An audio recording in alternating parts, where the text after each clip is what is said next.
They called her strange. They said she talked too little. They said she thought too deeply.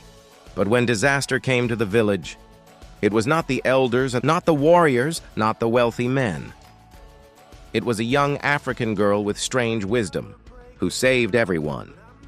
In the heart of the savannah, where red earth met tall grass and ancient trees, stood a small African village called Kudara. Life in Kudara followed old traditions. The elders speak, young people listened, children stayed silent. In this village lived a girl named Sarah. Sarah was only 12 years old. Her clothes were simple, often faded. Her feet were usually bare. Her hair was always neatly tied, not for beauty, but for discipline.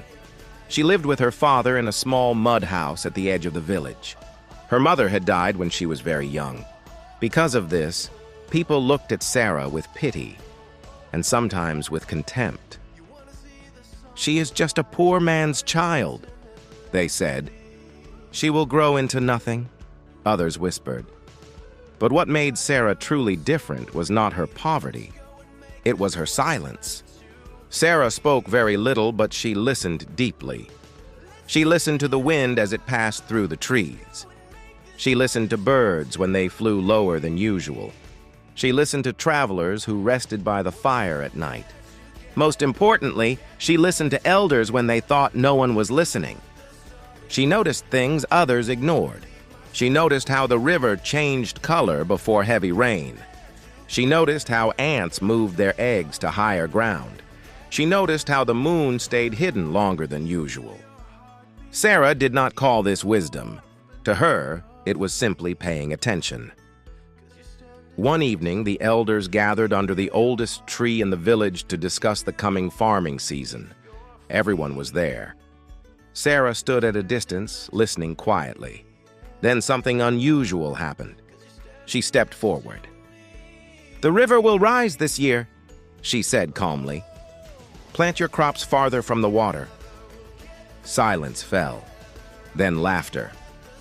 "Does the river now speak to children?" an elder mocked. "Go back to your father," another said. Sarah bowed respectfully and walked away. But that night, clouds gathered earlier than expected. The rains came harder than usual. The river grew restless. Sarah watched carefully. She went back to the village square. "Store food," she warned.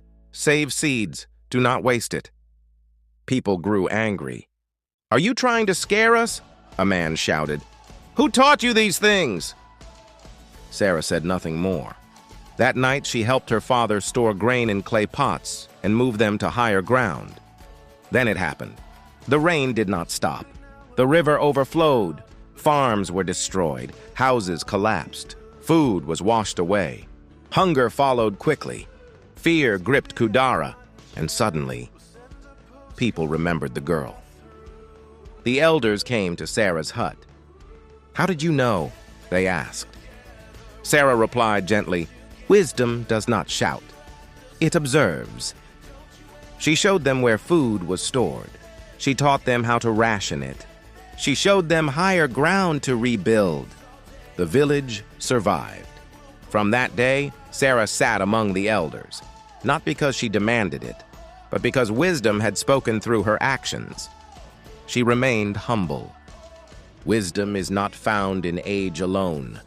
It is found in humility, patience, and listening.